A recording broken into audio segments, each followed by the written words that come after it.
நண்பர்கள் அனைவருக்கும் வணக்கம். இன்னைக்கு நம்ம இந்த வீடியோவில் எதை பற்றி பார்க்க போகிறோம் அப்படின்னா, டிராகன் அந்த படத்தோட ரிவ்யூ பற்றி தான் பார்க்க போகிறோம். டிராகன் பிரதீப் ரங்கநாதனோட நடிப்பில் வந்துட்டு அஸ்வத் மாரிமுத்து அவரோட இயக்கத்தில் வெளிவந்திருக்க படம் தான் வந்து டிராகன். ரொம்பவே எதிர்பார்ப்போட வெளிவந்த ஒரு திரைப்படம். ஏன்னா அஸ்வத் மாரிமுத்து தெரியும், முதல் படத்துலேயே வந்து பெரிய அளவில் கவனம் ஈர்த்தவர். ஓமை கடவுளே அது வந்து ரொம்பவே எல்லாருக்கும் பிடிச்ச படம் அப்படின்னு சொல்லலாம். அசோக் செல்வன், ரித்தியா சிங் இவங்களோட நடிப்பில் வந்துட்டு ரொம்பவே வந்து ஒரு ஃபீல் குட் ரொமான்டிக் மூவி அப்படின்னு சொல்லலாம். அதில் விஜய் சேதுபதியும் வந்துட்டு ஒரு கடவுளாக வந்து நடிச்சிருப்பாரு. ஸோ அதாவது கடவுள் மனித வடிவில் வந்த மாதிரி வந்து ஒரு கேரக்டர் இருக்கும். ஸோ அந்த ஒரு கேரக்டர் ஒரு ஸ்டோரியை வந்து ஒரு டிஃப்ரெண்ட்டான ஸ்டோரி, பாடல்கள் எல்லாமே வந்து ரொம்பவே நல்லாயிருக்கும். ஸோ அந்த அளவுக்கு வந்து முதல் படத்துலேயே வந்து பெரிய அளவில் கவனம் எடுத்தவர். ஸோ அதுக்கப்புறம் அவரோட ரெண்டாவது படம் வந்து என்னவா இருக்கும் அப்படின்ற மாதிரி வந்து எல்லாருமே எதிர்பார்த்துட்டு இருந்தாங்க. அந்த ஒரு நிலையில தான் வந்துட்டு ஃபர்ஸ்ட் ஃபில்மாக வந்துட்டு லவ் டுடே அப்படின்னு ஒரு பெரிய ஹிட் கொடுத்த பிரதீப் ரங்கநாதனும், அதே மாதிரி வந்து பெரிய ஹிட் கொடுத்த அஸ்வத் மாரிமுத்து, ரெண்டு பேரும் இணைஞ்ச ஒரு படம் தான் வந்து dragon.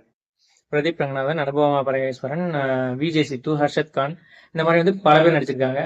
KS. Ravikumar, George Mariam, இந்த மாதிரியான கேரக்டர்களும் வந்து நடிச்சிருக்காங்க. ஸோ இந்த படத்தோட கதை என்ன? அதாவது வந்து ஒரு பொறுப்பு இல்லாம சுத்திட்டு தெரியுற ஒரு இன்ஜினியரிங் ஸ்டூடெண்ட். ஸோ லைஃப்ல வந்து நிறைய பிரச்சனைகளை சந்திக்கிறாரு. ஸோ பொறுப்பு இல்லாமல் சுற்றிட்டு இருக்க ஒரு ஸ்டூடெண்ட் வந்து பொறுப்பாக மாறி வந்து தன்னோட பயணத்தை வந்து தொடங்குறாரு. ஆனால் அதுக்கு வந்து ஒரு குறுக்கு வழியை தேடுறாரு. ஸோ அந்த குறுக்கு வழி வந்து அவருக்கு வந்து வெற்றியை தந்ததா, அதன் மூலம் தான் நினைச்ச உயரத்தை அடைஞ்சாரா, அவரோட லைஃப்ல வந்து என்ன ஆணுச்சு அப்படின்றது தான் இந்த படத்தோட கதை. ஸோ அதாவது வந்து இது வந்து ஒரு யூஸ்வலான கதை தான். ஆனால் அந்த கதையில் வந்துட்டு என்ன ஒரு சுவாரஸ்யம் அப்படின்னா வந்து அதோட ரைட்டிங் தான் சொல்லணும். ஸோ அதாவது படம் ஆரம்பித்ததுலேருந்து வந்து முடிகிற வரைக்கும் வந்துட்டு நம்ம வந்து மொபைலே எடுத்து பார்க்கல. நான் மட்டும் இல்லை, ஹவுஸ்ஃபுல்லாக இருந்துச்சு. ஸோ யாருமே வந்துட்டு மொபைலை வந்து எடுத்து பார்க்கவே இல்லை. எல்லாருமே வந்துட்டு ஃபுல்லாக வந்து இந்த படத்தில் வந்து கான்சென்ட்ரேஷன் பண்ணாங்க. அந்த அளவுக்கு வந்து ஒரு படத்தோட ரைட்டிங் வந்து சூப்பராக இருந்துச்சுன்னா அதுக்கு வந்து நம்ம அஸ்வத் மாரிமுத்து வந்து பாராட்டி ஆகணும். ஆரம்பத்தில் சில சீன்ஸ் பிரதீப் ரங்கநாதன் பண்ற அந்த ஒரு சேட்டைகள், அதே மாதிரி வந்து அவர் நடந்துக்கிற விதம் இரிட்டேட்டிங்கா இருக்கு. இப்படியெல்லாம் ஒரு பையன் வந்து யங்ஸ்டரா வந்து இருப்பானாம், இந்த மாதிரிலாம் வந்து இருந்தா அவரை வந்து நம்ம வீட்டில் வச்சுக்க விருப்பப்படுவோமா, அந்த மாதிரியான ஒரு கேரக்டர் ரொம்பவே இரிட்டேட்டிங் ஆகும். என்னடா வந்து இப்படி பண்றாரு அப்படின்ற மாதிரி வந்து நமக்கே ரொம்ப இரிட்டேட்டிங் ஆகும். இந்த மாதிரியான பையங்கள்லாம் வந்து ஏன் வந்து இருக்கிறாங்க அப்படின்ற மாதிரியான ஒரு ஃபீல் தான் வந்து நமக்கு வரும். அந்த அளவுக்கு வந்து ஒரு அவரோட கேரக்டர்லேயே வந்து நம்ம வெறுக்க வைக்கிற அளவுக்கு ஒரு சீன்ஸ் இருக்கும். அது ஏன் அப்படின்ற மாதிரி வந்து நமக்கே அப்பவே தோணுச்சு. ஸோ அது வந்து அந்த படத்தோட அடுத்த கட்ட ஃப்ளோவுக்கு தான் அந்த ஒரு சீன்ஸ்லாம் வந்து உதவி இருக்கு அப்படின்றது வந்து அதுக்கடுத்த சீன்ஸ்ல வந்து தெரிஞ்சிச்சு. ஸோ நம்ம வந்து எதிர்பார்ப்போம், ஸோ இதுக்கடுத்த சீன் வந்து இப்படி தான் இருக்கும் அப்படின்ற மாதிரி இருக்கும். ஆனால் அந்த மாதிரி இருக்காது. நாம எதிர்பார்க்கறத விட வந்து வேற மாதிரி வந்து புதுசாக ஒரு ட்விஸ்ட்டாக வந்து கொண்டு வந்திருப்பாங்க. இதில் வந்து காலேஜ் பிரின்சிபலாக வந்துட்டு நம்ம மிஸ்கின் வந்து நடிச்சிருக்கிறாரு.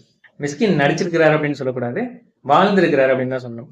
அந்த இடத்துல வந்து அவர் மிஸ்கின் மாதிரியே வந்து தெரிய மாட்டார். அப்படியே வந்து ஒரு ரியலிஸ்டிக்காக வந்து ஒரு காலேஜ் பிரின்சிபல் வந்து இருந்தால் எப்படி இருப்பார், ஸோ அவரோட விஷன் வந்து எப்படி இருக்கும், அந்த மாதிரி தான் இருக்கும். அவர் வந்துட்டு ஒரு வில்லனாக மாறி எஸ்.ஜே. சூர்யா மாதிரி பழி வாங்க வரும் அப்படின்ற மாதிரிலாம் வந்து நம்ம எதிர்பார்த்துருப்போம், டான் பட கதை மாதிரி. ஆனால் அந்த மாதிரி கிடையாது. கிட்டத்தட்ட எஸ்.ஜே. சூர்யா மாதிரியான அந்த ஒரு சைடில் உள்ள ஒரு கேரக்டர் தான். ஆனால் வந்துட்டு அதை விட வந்து இது ஒரு பெட்டரான கேரக்டர்னு சொல்லணும். அந்த அளவுக்கு வந்து ஒரு நேர்மையான ஒரு கேரக்டர்.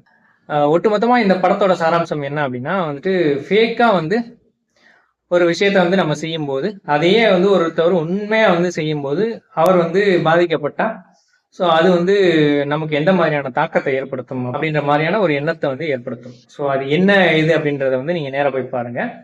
ஸோ ஆல்ரெடி இந்த படத்தோட ஸ்டோரி வந்து உங்களுக்கு எல்லாருக்குமே தெரிஞ்சிருக்கும். ஸோ தெரிஞ்சிருந்தா ஓகே, இல்லை தெரியாட்டியும் வந்து நான் அந்த ஸ்பாய்லராக வந்து இதை சொல்ல வேணாமே அப்படின்ற மாதிரி தான் பார்க்குறேன். அந்த மாதிரி வந்து ஒரு ஜென்யூனாக நடந்துக்கிட்டா வந்து நம்ம லைஃப் வந்து எப்படி இருக்கும் அப்படின்ற மாதிரியான ஒரு தாட்டை வந்து விதைக்கிற படம் தான். ஸோ இந்த படத்தில் வந்து நெகட்டிவாக வந்து என்ன சொல்லணும் அப்படின்னு பார்த்தா, இதில் வந்து கொஞ்சம் குடியை வந்து கொஞ்சம் எக்ஸாகரேட் பண்ணி காட்டுறாங்க. ஸோ அதுக்கப்புறம் நார்மலாக வந்து லைஃப்பில் நடக்கிற மாதிரி சில விஷயங்கள் காட்டுறாங்க. அது எல்லாமே நார்மலாக வந்து இந்த மாதிரி யங்ஸ்டர்ஸ் வந்து இப்படிலாம் பண்ணுவாங்களா அப்படின்றது வந்து கொஞ்சம் நமக்கு சந்தேகத்துக்குரிய வகையில் இருக்குது. அது மட்டும்தான் கொஞ்சம் சின்ன மைனஸ். மற்றபடி இந்த படத்தில் வந்து பாசிட்டிவ்ஸ் தான் அதிகம். ஸோ மியூசிக் வந்து லியான் ஜேம்ஸ். அதில் வந்து பாடல்கள் எல்லாமே சூப்பராக இருக்கு. அதில் வந்து நம்ம பிகில் படத்தில் வர்ற மாதிரி வந்து கடைசியாக வந்து ஒரு குத்து டான்ஸ் மாதிரி வந்து ஒரு சாங் வந்து வருது. ஸோ அதுவுமே வந்து சூப்பராக இருக்கு. அதுக்கப்புறம் வந்து அர்ஷத் கான் வந்து ஒரு காலேஜில் வந்து ஒரு சாங் வந்து பாடுற மாதிரி இருக்கும். அந்த சாங்குமே வந்து சூப்பராக இருக்கு. ஸோ இதில் வந்து விஜய் சித்து அண்ட் ஹர்ஷத் கான் இவங்க 2 பேரை கம்பேர் பண்ணும்போது வந்துட்டு ஹர்ஷத் கான் வந்துட்டு ரொம்பவே சூப்பராக பண்ணியிருக்காரு. அவருக்கு கேரக்டர் வந்து கொஞ்சம் வந்து விஜய் சித்துவோட கொஞ்சம் பெட்டராகவே இருக்கு அப்படின்ற மாதிரி சொல்லலாம். டான்ஸும் வந்து நல்லா ஆடுறாரு. கண்டிப்பாக வந்து அவர் வந்து ஒரு பெரிய ஒரு ஆக்டராக வர்றதுக்கான வாய்ப்பு வந்து சூப்பராகவே தெரியுது. அனுபமா பரமேஸ்வரன் அவங்க வந்து சூப்பராகவே நடிச்சிருக்காங்க. ஸோ அவங்க வந்து ஒரு ஃபர்ஸ்ட் ஒரு காதலியா வராங்க. அதுக்கப்புறம் வந்துட்டு ஒரு எக்ஸாவும் வராங்க. இந்த 2 கேரக்டரையுமே வந்து அவங்க சூப்பராக பண்ணியிருக்காங்க. அதுக்கப்புறம் வந்துட்டு அவரோட பிரதீப் ரங்கநாதனோட அந்த ஃபியான்ஸா வந்து வர்ற ஒரு பொண்ணு, அவங்களுமே வந்துட்டு பேர் எனக்கு தெரியல. ஸோ அவங்களுமே வந்து ஃபர்ஸ்ட் படம் தான் சொல்றாங்க. ஆனா ஃபர்ஸ்ட் படம்ன்ற மாதிரி தெரியாம ரொம்பவே வந்து ஒரு எக்ஸ்பீரியன்ஸான ஆக்டர் வந்து எப்படி நடிப்பாங்களோ அந்த மாதிரி வந்து நடிச்சிருக்காங்க. So George Mariam, K S. ரவிக்குமார் இவங்கெல்லாம் வந்துட்டு தனக்கு கொடுக்கப்பட்ட கேரக்டர் வந்து ரொம்பவே சிறப்பாகவே பண்ணியிருக்காங்க.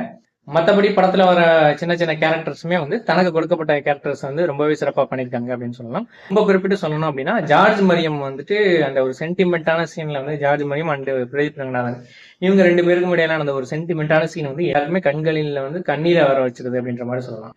ஸோ ஒட்டு மொத்தமா வந்து ஒரு மிடில் கிளாஸோட லைஃப், ஸோ அந்த ஒரு லைஃப்ல வந்து என்னென்ன மாதிரியான ப்ராப்ளம்ஸ் வருது, ஸோ அதை வந்து எப்படிலாம் வந்து அவங்க ஃபேஸ் பண்றாங்க அப்படின்ற மாதிரியான ஒரு படம் தான் டிராகன்.